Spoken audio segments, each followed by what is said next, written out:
রাজপথে যুব মোর্চা কংগ্রেসে বলছি বিভিন্ন অংশের নেতৃত্ববৃন্দ এবং দেবতুল্য আমাদের প্রদেশ যুব মোর্চার ডাকে এই বিক্ষোভ মিছিল সংগঠিত হচ্ছে এবং তার কারণ আপনারা জানেন যে আমাদের সরকার গঠিত হওয়ার পর থেকেই বামগ্রেস যথা কংগ্রেস এবং সিপিআইএম যৌথভাবে বিভিন্ন সময় কুৎসা উঠিয়ে যাচ্ছে। রাজ্যে আইন শৃঙ্খলা নেই, খাদ্য নেই, অভাব, এই সমস্ত অভিযোগ এনে তারা মানুষকে যেমন একদিকে বিভ্রান্ত করতে চাইছে, ঠিক তেমনি আমাদের রাজ্যের মাননীয় মুখ্যমন্ত্রীর নেতৃত্বে যে একটা জনমুখী সরকার চলছে, সেই জনমুখী সরকারকে কালিমালিপ্ত করে মানুষকে ভুল পথে পরিচালিত করতে চাইছে, যেটা তাদের চিরাচরিত একটা পন্থা, চিরাচরিত একটা চরিত্র। গত দুদিন আগেও ডিওয়াইএফআই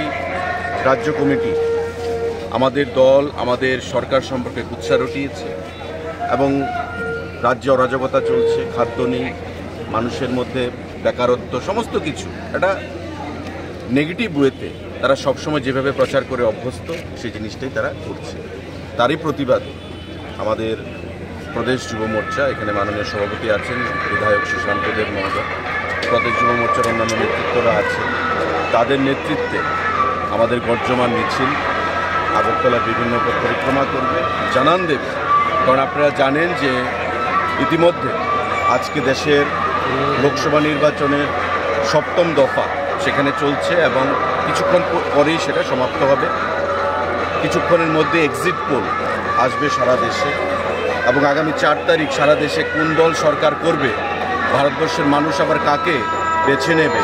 সেটাই সেখানে প্রতিফলিত হবে এবং আমরা দীপ্ত কণ্ঠে সেটা জানান দেব যে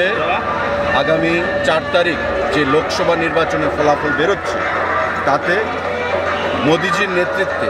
আবার তৃতীয়বার বিজেপির নেতৃত্বে এনডিএ সরকার গঠিত হবে।